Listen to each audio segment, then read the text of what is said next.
നമ്മള് 1950 മുതൽ 1990 വരെയുള്ള ഇന്ത്യൻ ഇക്കോണമിയിലെ +1 ഇക്കണോമിക്സിനെ കുറിച്ചാണ് നമ്മൾ പഠിക്കുന്നത് അല്ലെ. അപ്പൊ എല്ലാവരെയും ഞാൻ ഒരു പുതിയ യൂണിറ്റിലേക്ക് സ്വാഗതം ചെയ്യുകയാണ്. നമ്മൾ കഴിഞ്ഞ ക്ലാസ്സുകളിൽ പഠിച്ച വീഡിയോസ് ഏതൊക്കെയാണ്?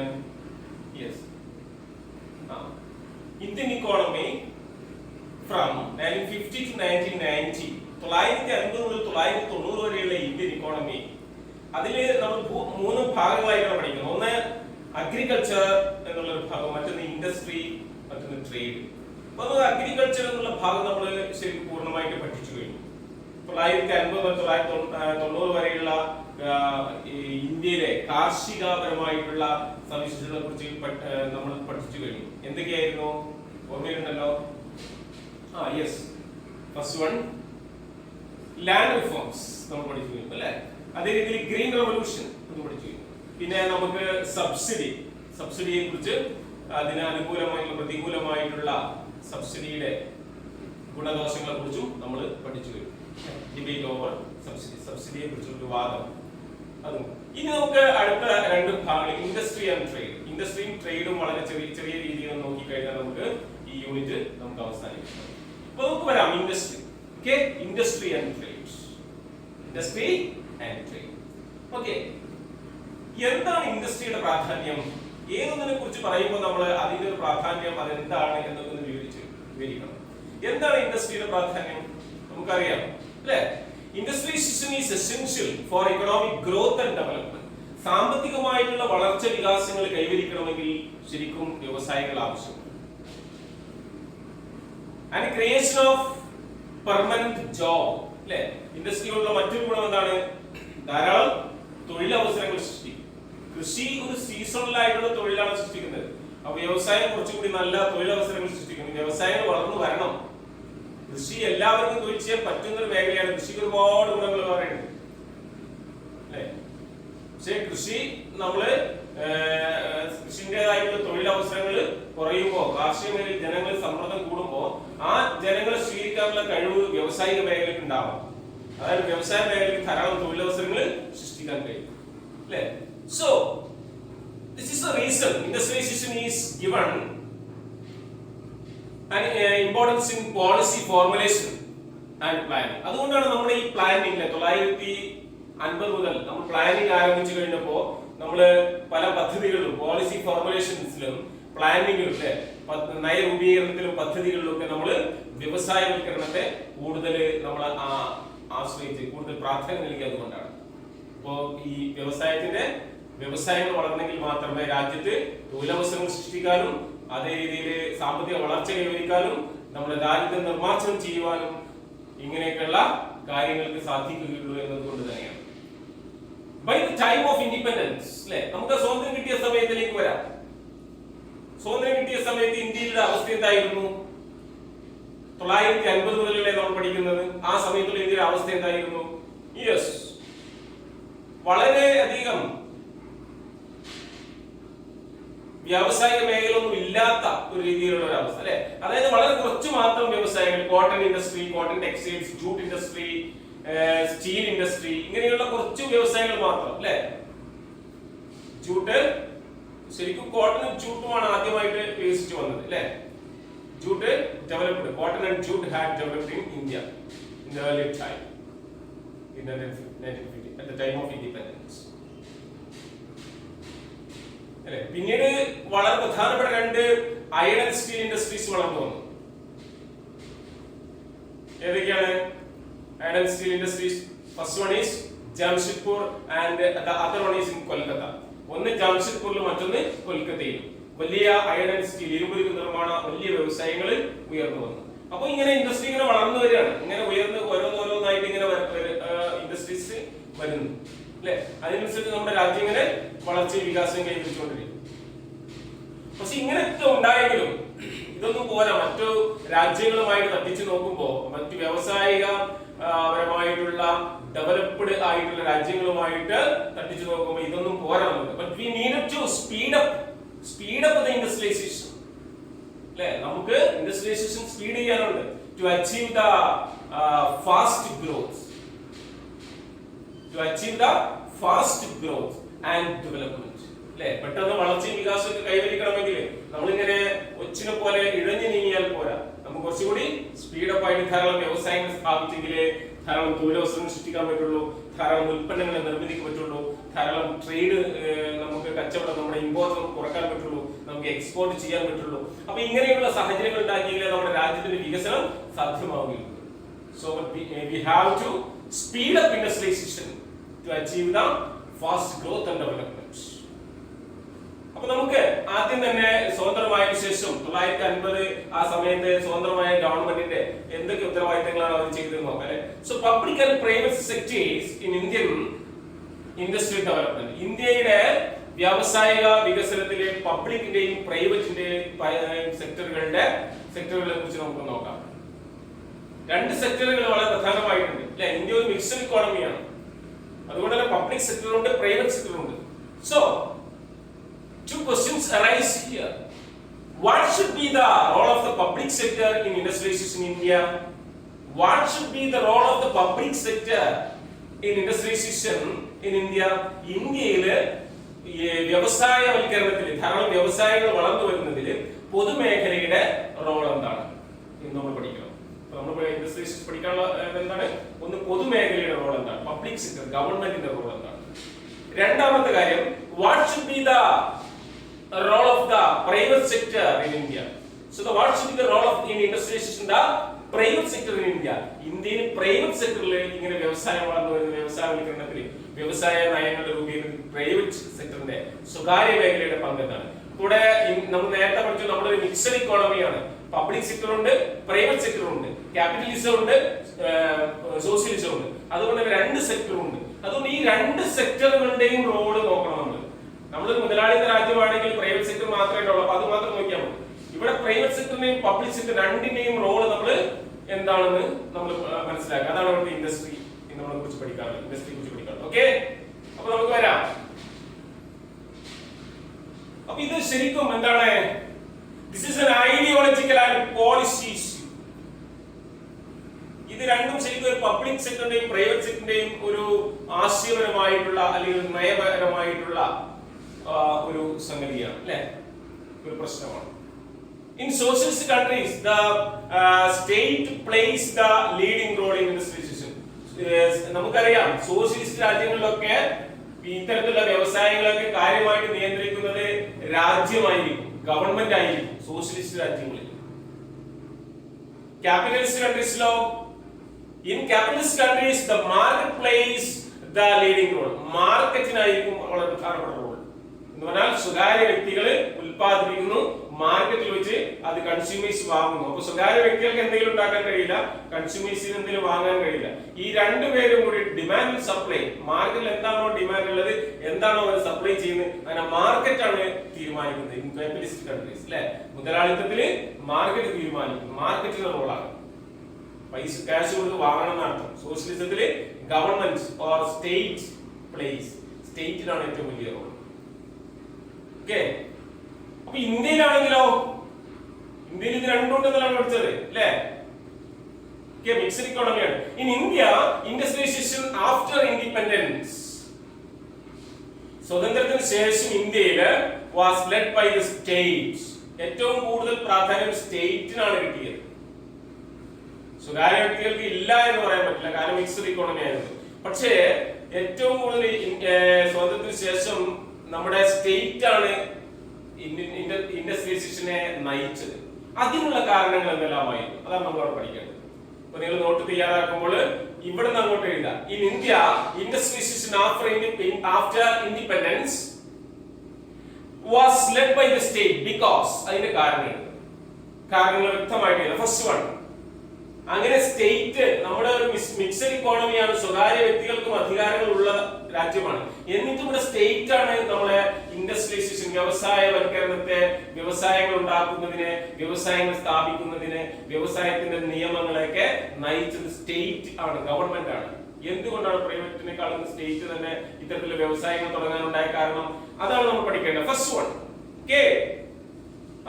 we adopted the socialistic pattern of society. കാരണം നമുക്കറിയാം നമ്മൾ സോഷ്യലിസ്റ്റ് ചിന്താഗതിയോട് കൂടിയിട്ടുള്ള ഒരു സമൂഹമായിരുന്നു നമ്മുടെ. സോഷ്യലിസ്റ്റ് പാറ്റേൺ ഓഫ് സൊസൈറ്റി ആണ് നമ്മൾ, അല്ലേ? അവർ economic policy had a clear socialist bias. നമുക്കറിയാം നമ്മുടെ പ്ലാനിങ്ങും നമ്മുടെ ഇക്കോണമിയും ഒക്കെ ശരിക്കും ഒരു സോഷ്യലിസ്റ്റ് ബയാസ് ആണ്. സോഷ്യലിസത്തിന്റെ ഒരു ചായയോട് കൂടിയുള്ളതാണ്, സോഷ്യലിസത്തിന്റെ ചിന്താഗതിയോട് കൂടിയുള്ളതാണ്. അതുകൊണ്ട് തന്നെ സ്റ്റേറ്റിനാണ് ഏറ്റവും വലിയ റോൾ. ഓക്കെ, അപ്പൊ ഒന്നാമത്തെ കാര്യം എന്താണ്? Socialist pattern of society and socialistic bias. Okay, economic policies or plannings are socialistic bias. First point. Second point, അതുകൊണ്ടാണ് സ്റ്റേറ്റ് ലീഡ് ചെയ്യാനുള്ള കാരണം. നമ്മൾ സോഷ്യലിസ്റ്റിക് പാറ്റേൺ ഓഫ് സൊസൈറ്റി ആണ്, സോഷ്യലിസത്തിന്റെ ചിന്താഗതിയോട് കൂടിയുള്ള ഒരു മിക്സഡ് ഇക്കോണമിയാണ് നമ്മൾ ഇതിൽ രൂപീകരിച്ചത്. അതുകൊണ്ട് തന്നെയാണ് ഇത് സ്റ്റേറ്റിന്റെ നിയന്ത്രണത്തിൽ വരാനുണ്ടായ ഒന്നാമത്തെ കാരണം. ഇനി സ്റ്റേറ്റിന്റെ നിയന്ത്രണത്തിൽ വ്യവസായം വരാൻ രണ്ടാമത്തെ കാരണം പറയാം. Okay, at the time of independence, the private sector did not have adequate resources for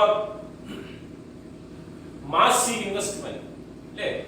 വ്യവസായങ്ങൾ സ്ഥാപിക്കുക എന്ന് പറയുമ്പോൾ ധാരാളം നിക്ഷേപങ്ങൾ വേണം. മാസീവ് ഇൻവെസ്റ്റ്മെന്റ്, അല്ലേ? ഒരു വലിയ നിക്ഷേപമാണ്. അത്രയും വലിയൊരു നിക്ഷേപത്തിന് അനുയോജ്യമായിട്ടുള്ള വിഭവങ്ങളുള്ള പ്രൈവറ്റ് സെക്ടർ ഇന്ത്യയിൽ ഉണ്ടായിരുന്നില്ല. അതാണ് രണ്ടാമത്തെ കാരണം. അപ്പോ നല്ല രീതിയിൽ നിക്ഷേപിക്കാൻ ആവശ്യമായിട്ടുള്ള അനുയോജ്യമായ വിഭവങ്ങൾ നിക്ഷേപിക്കാനുള്ള പ്രൈവറ്റ് സെക്ടർ ഇന്ത്യയിൽ ഉണ്ടായിരുന്നില്ല. At the time of independence, സ്വാതന്ത്ര്യം കിട്ടിയ സമയത്ത് ഞാൻ നിങ്ങൾ പറഞ്ഞിട്ടുണ്ടല്ലോ, നിങ്ങൾ പഠിച്ചല്ലോ ബ്രിട്ടീഷുകാരുടെ സമയത്ത്, അല്ലേ? നമ്മുടെ സമ്പത്തെല്ലാം ബ്രിട്ടൻ കൊണ്ടുപോയി. അങ്ങനെയുള്ള വളരെ പാവപ്പെട്ട ഒരു ഇന്ത്യ, ആ പാവപ്പെട്ട ഇന്ത്യയില് ജനങ്ങളുടെ കയ്യിലൊന്നും കാര്യമായിട്ടുള്ള സമ്പത്തുകളൊന്നും ഇല്ല. They did not have adequate resources for the massive investment. Massive investment. വലിയൊരു നിക്ഷേപത്തിന് ഭാഗമായിട്ടുള്ള അനുയോജ്യമായിട്ടുള്ള വിഭവങ്ങൾ ഇല്ലാത്തത് കൊണ്ട് തന്നെ സ്റ്റേറ്റ് ഇതിന് മുൻകൈ എടുക്കേണ്ടി. അതുകൊണ്ട് സ്റ്റേറ്റിന് നിയന്ത്രണത്തിലായി, പ്രൈവറ്റ് സെക്ടറിന് അത്രയും റിസോഴ്സസ് ഇല്ല എന്നുള്ളത്. Clear? Yes. Third point, since the country was poor, അല്ലേ? ബ്രിട്ടീഷുകാർ പോയ സമയത്ത് 950 47 നമുക്ക് സ്വന്തം കിട്ടിയേ. അപ്പൊ ആ സമയത്ത് 950 നമ്മൾ പ്ലാനിംഗ് തുടങ്ങുന്ന സമയത്ത് since the country was poor, നമ്മുടെ രാജ്യം പാവമായി, പുവർ കൺട്രി ആയി. വളർന്നു വരാൻ നമുക്ക് സ്വാതന്ത്ര്യം കിട്ടിയിട്ടുള്ളൂ, നമുക്ക് സമ്പത്തുകളൊന്നും ഉണ്ടാക്കി തുടങ്ങിയില്ല, വളരെ പാവം. ഇനി നമ്മൾ അവിടുന്ന് തുടങ്ങിയിട്ട് വേണം, നമ്മൾ സ്റ്റാർട്ട് ചെയ്യുന്നേ ഉള്ളൂ. The market was not big enough for big investing. ഒരു വലിയ നിക്ഷേപത്തിന് ഭാഗമായിട്ട് അത്ര വലിയ മാർക്കറ്റുകൾ ഇന്ത്യയിലില്ല. We are poor, അല്ലേ? Since the country was poor, നമ്മുടെ രാജ്യം, നമ്മുടെ മാർക്കറ്റ് വളരെ പാവമായിരുന്നു. നമ്മുടെ രാജ്യത്തില് not enough for big investment, വലിയ നമ്മുടെ കമ്പോളം വലിയ തുക നിക്ഷേപിക്കാനുള്ള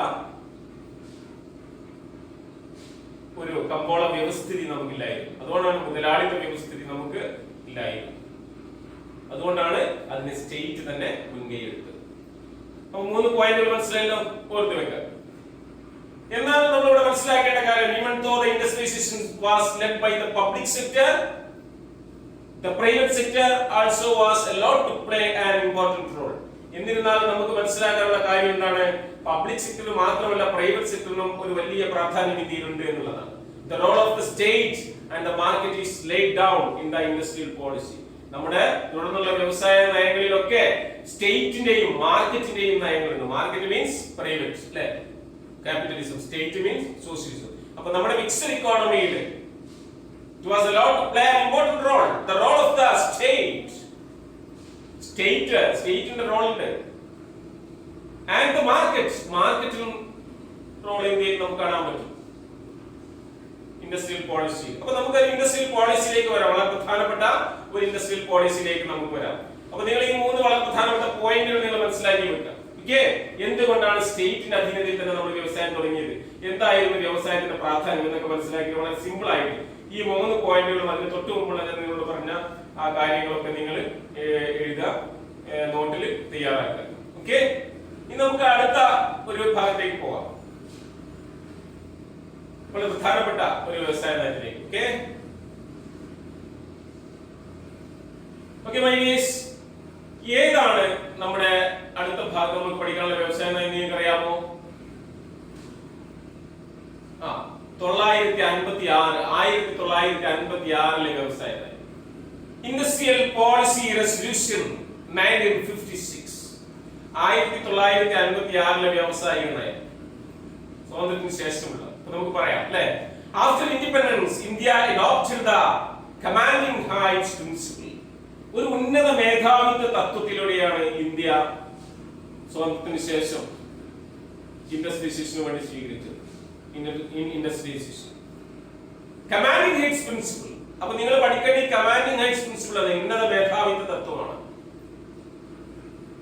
According to this principle, according to the commanding heights principle,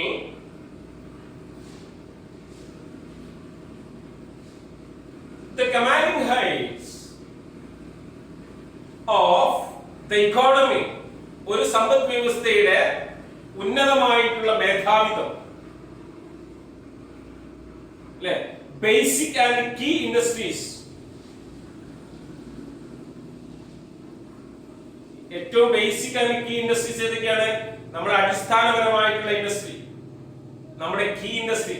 മറ്റൊരു വ്യവസായം തുടങ്ങേണ്ട, ഒരു വ്യവസായത്തിന്റെ താക്കോൽ എന്ന് പറയാം. മറ്റൊരു വ്യവസായം തുടങ്ങണമെങ്കിൽ ഈ വ്യവസായം വേണം. നമ്മൾ നേരത്തെ പഠിച്ചിട്ടുണ്ട്, ക്യാപിറ്റൽ ഗൂഡ്സ് ഇൻഡസ്ട്രീസ് അല്ലെ, like iron and steel industries, ഇരുമ്പുരുക്ക് വ്യവസായം. ഇരുമ്പുരുക്ക് വ്യവസായം ഇല്ലെങ്കിൽ മറ്റൊരു വ്യവസായം എങ്ങനെ തുടങ്ങാം? നമ്മൾ സാധാരണ മില്ലുകൾ, നമ്മുടെ നാട്ടിലെ മില്ലുകളിലെ മെഷീനുകൾ എന്തുകൊണ്ടുണ്ടാക്കിയാണ്? ഇരുമ്പ് കൊണ്ടുണ്ടാക്കിയതാണ്. ആ ഇരുമ്പുരുക്ക് വ്യവസായത്തിൽ ഉണ്ടാക്കിയതാണ് ആ മെഷീൻ അല്ലെ. അപ്പൊ ഇരുമ്പുരുക്ക് വ്യവസായം മറ്റു വ്യവസായങ്ങൾ തുടങ്ങണമെങ്കിൽ ഇരുമ്പുരുക്ക് വ്യവസായം വേണം. ക്യാപിറ്റൽ ഗൂഡ്സ് ഇൻഡസ്ട്രീസ്, മെഷീനുകൾ ഉണ്ടാക്കുന്ന വ്യവസായം വേണം.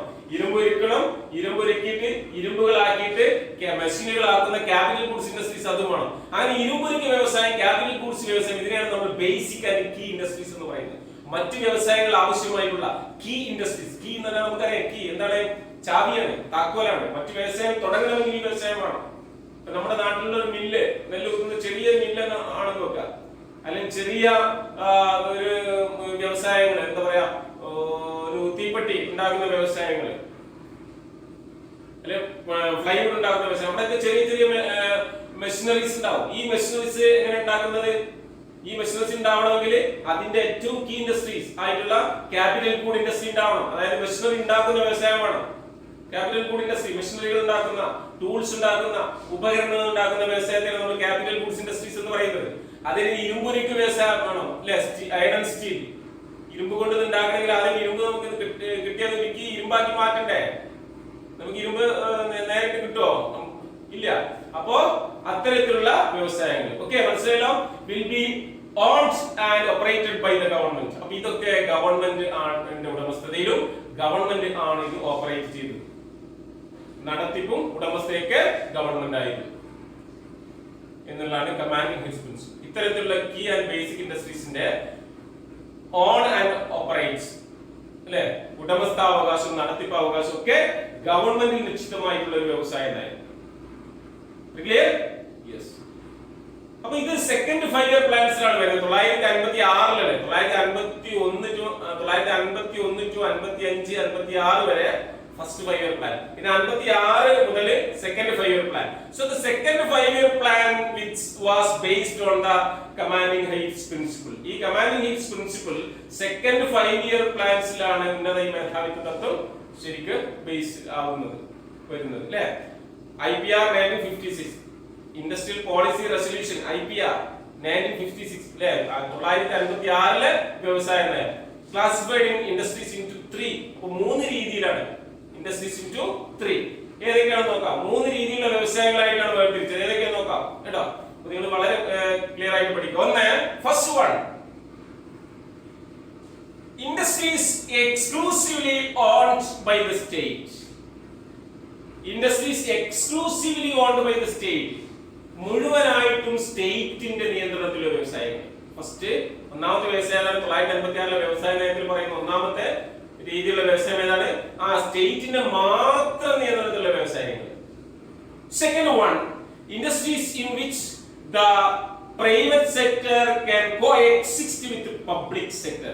പബ്ലിക് സെക്ടറിന്റെ സ്റ്റേറ്റ്, പബ്ലിക് സെക്ടറിനോട് കൂടി അല്ലെങ്കിൽ സ്റ്റേറ്റിനോട് കൂടിയിട്ട് പ്രൈവറ്റ് സെക്ടർ സ്വകാര്യ വ്യക്തികൾക്കും സഹകരിച്ചു പോകുന്ന വ്യവസായങ്ങൾ. അതായത് പബ്ലിക് സെക്ടറിന്റെ കൂടെ സ്വകാര്യ വ്യക്തികൾക്ക് കൂടാം. ആദ്യത്തെ സ്റ്റേറ്റിന്റെ മാത്രം, രണ്ടാമത്തത് സ്റ്റേറ്റിനോ പ്രൈവറ്റ് സെക്ടറിന് സ്റ്റേറ്റിനോട് കൂടാം, ഗവൺമെന്റ് സെക്ടറിനോട് കൂടാം. ഒന്നാമത്തെ ഗവൺമെന്റിന്റെ അല്ലെങ്കിൽ സ്റ്റേറ്റിന്റെ അല്ലെങ്കിൽ പബ്ലിക് സെക്ടറിന്റെ മാത്രം. രണ്ടാമത്തത് പ്രൈവറ്റ് സെക്ടറിന് പബ്ലിക് സെക്ടറിന്റെ കൂടാം, അല്ലെ? കൂടി വ്യവസായങ്ങൾ കോഎക്സിസ്റ്റ് വിത്ത്. ബട്ട് അവിടെ പറയുന്നതാണ് but playing only a supplementary role. അവരോട് കൂടെ ചേർന്ന് തുടങ്ങാനുള്ള അധികാരം മാത്രമേ ഉള്ളൂ. The new units will be set up only in the public sector. പുതിയ യൂണിറ്റുകളൊക്കെ തുടങ്ങാൻ പബ്ലിക് സെക്ടറിന് അധികാരമുള്ളൂ. സ്റ്റേറ്റിന് അവരുടെ കൂടെ കൂടാം. പുതിയ യൂണിറ്റ് തുടങ്ങാൻ പറ്റില്ല. പബ്ലിക് സെക്ടറിന് അവരുടെ കൂടെ കൂടാം. സ്റ്റേറ്റിനല്ല, പബ്ലിക് സെക്ടറിന് സ്റ്റേറ്റിന്റെ കൂടെ കൂടാം. സ്റ്റേറ്റിനാണ് പുതിയ യൂണിറ്റുകളൊക്കെ തുടങ്ങാനുള്ള അധികാരമുള്ളത്. അപ്പൊ നോക്കുക, ഏറ്റവും കൂടുതൽ അധികാരം ആർക്കാണ്?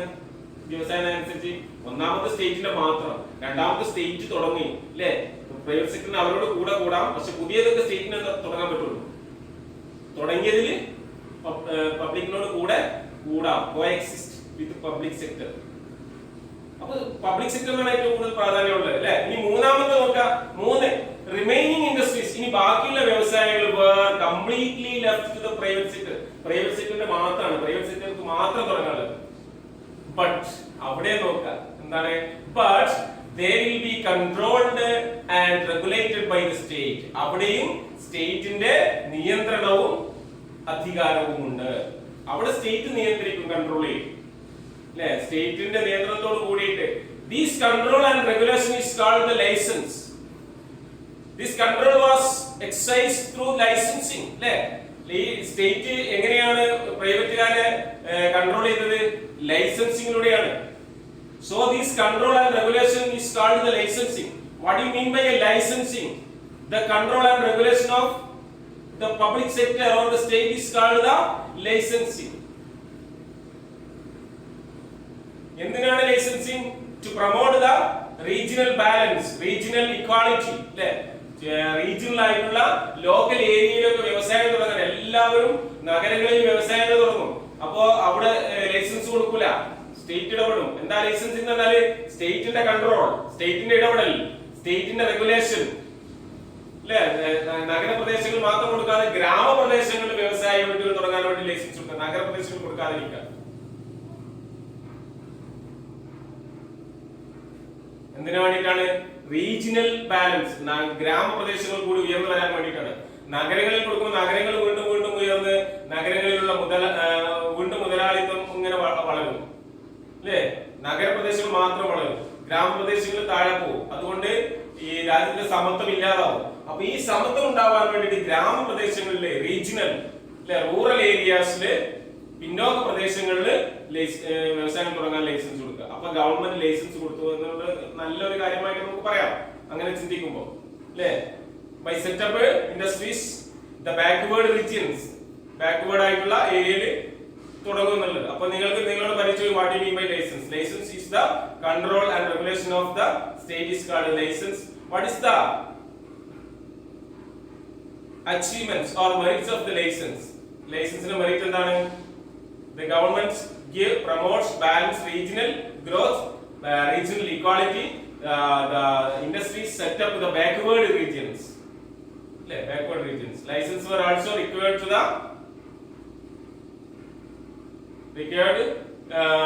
the expansion and diversification to new areas, new industries and new areas. തുടങ്ങാത്ത ചില പുതിയ വ്യവസായങ്ങൾക്കും ചില പുതിയ ഏരിയകളിലും വ്യവസായങ്ങൾ തുടങ്ങാനാണ് ലൈസൻസ് ഗവൺമെന്റ് ഉദ്ദേശിച്ചത്. ഓക്കെ, അപ്പൊ ഇതാണ് വ്യവസായ നയം കേട്ടോ. അപ്പൊ നിങ്ങൾ ഈ വ്യവസായ നയത്തിൽ പഠിക്കേണ്ടത് എന്തുകൊണ്ടാണ്, നേരത്തെ പറഞ്ഞില്ലേ, കഴിഞ്ഞ ഇതിൽ നമ്മൾ പഠിച്ചല്ലോ, എന്തുകൊണ്ടാണ് സ്റ്റേറ്റിന് പിന്നെ സ്റ്റേറ്റിന്റെ അധീനതയിൽ മാത്രം വ്യവസായം തുടങ്ങാനുണ്ടായ കാരണം എന്തായിരുന്നു തുടക്കത്തിൽ ഇന്ത്യ സ്വതന്ത്രമായപ്പോൾ. പിന്നെ 1956 വ്യവസായ നയം, ആ കമാൻഡിംഗ് ഹൈറ്റ്സ് പ്രിൻസിപ്പിൾ, ആ പ്രിൻസിപ്പിളിന്റെ 3 കാര്യങ്ങൾ നമ്മൾ പഠിച്ചു കഴിഞ്ഞു, അല്ലെ? ഒന്ന് സ്റ്റേറ്റിന്റെ മാത്രമുള്ള വ്യവസായങ്ങൾ, മറ്റൊന്ന് സ്റ്റേറ്റിനോട് കൂടിയിട്ട്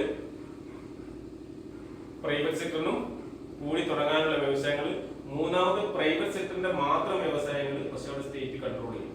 ചുരുക്കി പറഞ്ഞാൽ മൊത്തത്തിൽ ഒരു സ്റ്റേറ്റിന്റെ നമുക്ക് ഇതിനൊക്കെ മനസ്സിലാവുന്ന സ്റ്റേറ്റിന്റെ ഒരു ഇടപെടലാണ് മൊത്തത്തിൽ. സ്റ്റേറ്റിന്റെ ഒരു ഇടപെടൽ എല്ലാത്തിലും ഉണ്ട് അല്ലെ, 3 നയത്തിലുണ്ട്. ആദ്യത്തെ സ്റ്റേറ്റിന് മാത്രം സ്റ്റേറ്റ് തന്നെയാണ് അല്ലെ, പബ്ലിക് സെക്ടർ തന്നെയാണ്. രണ്ടാമത്തത് പബ്ലിക് സെക്ടറിനോട് കൂടെ പ്രൈവറ്റുകാർക്ക് കൂടാൻ പറ്റുള്ളൂ, പുതിയതൊന്നും പറ്റില്ല. മൂന്നാമത് പ്രൈവറ്റ് സെക്ടറിന് മാത്രമാണ്, പക്ഷെ അവിടെ സ്റ്റേറ്റ് കൺട്രോൾ ചെയ്യും, എവിടെയെങ്കിലും തുടങ്ങാനൊന്നും സമ്മതിക്കില്ല അല്ലെ. ബാക്ക്വേർഡ് റീജിയൻസില് അല്ലെങ്കിൽ റൂറൽ റീജിയൻസില് ഒക്കെ തുടങ്ങാൻ പറ്റുന്ന രീതിയിൽ ലൈസൻസിലാക്കി എന്നുള്ളതാണ്. അപ്പൊ അവിടെയും സ്റ്റേറ്റ് കൺട്രോൾ ചെയ്തു. ചുരുക്കത്തിൽ പറഞ്ഞാൽ എന്താണ്, സ്റ്റേറ്റിന്റെ ഒരു ഇന്റർവെൻസ്, ഒരു ഇടപെടലുകൾ കൂടുതലുള്ള ഒരു വ്യവസായ നയമാണ് 1986 വ്യവസായ നയം. Okay, clear? യെസ്. ഇനി നമുക്ക് അടുത്ത ഭാഗത്തേക്ക് പോകാം. താങ്ക്സ്.